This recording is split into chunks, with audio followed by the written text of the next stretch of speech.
In this English lesson, I wanted to help you learn the English phrase, "that's getting old." Now, I should mention, I think I did this phrase a couple of years ago, but I did just hear this the other day again. It's something we say when someone tells the same joke over and over again, and it's not funny anymore. Or they're saying something that's getting old. The geese flying by making noise, that's getting old. It's when you refer to something that was maybe nice or amusing or funny or didn't bother you at one time, but because it happens over and over again, you're getting tired of it. You would then say, "that's getting old." I once worked with a guy that always called me Bub instead of Bob. It was kind of a funny thing that he did, but eventually I just said, "Hey, you know what? That's getting old. My name's Bob, not Bub. Just use my real name."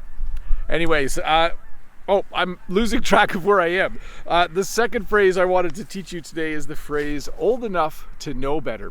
So we use this phrase when someone, usually a younger person who's a teenager or maybe in their 20s, when they do something and they should have known not to do it. Maybe they drive their car too fast and they go in the ditch or something like that. We would say, man, they were old enough to know better.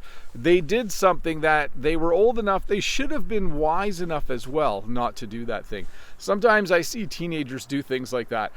They do things where you're like, you know what? You're old enough to know better. You're old enough to know what you're doing is wrong or that you shouldn't be doing it. Anyways, to review, when you say "that's getting old," you're referring to something that is no longer funny, like those geese going by. That's getting old for me. I mean, I like the geese. It's cool to hear them honk sometimes, but they seem to do it every time I start making a video, and that's getting old. And when you say that someone is old enough to know better, it means that they have gotten to the age where when they do certain things, they should know whether it's good or bad to do that. Anyways, let's look at a comment from a previous video. This comment is from Dulio. "Blackbirds singing in the dead of night. It's what they sing in the song Blackbird by the Beatles." And my response was, great reference to a great song. So Dulio was referring to a song called Blackbird, where they have that line, "in the dead of night," which is a lot like the phrase I taught you in the previous video, right? In the dead of night or in the dead of winter. So thanks, Dulio, for that. I'm not going to walk around too much today because it's extremely windy out here.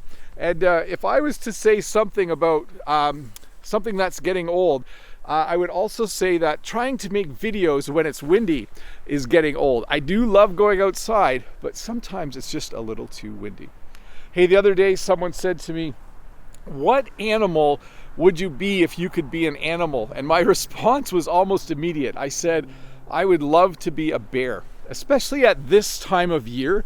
As winter is getting closer, I think to myself, wouldn't it be cool to be a bear and just eat till you're really, really big and then just sleep for the entire winter? I don't know if I would ever be able to do that. Obviously, I'm not a bear, but I think to myself, I might get bored if I was a bear, but certainly hibernating or sleeping through the entire winter has a certain appeal to me. I hope I'm making some sense today.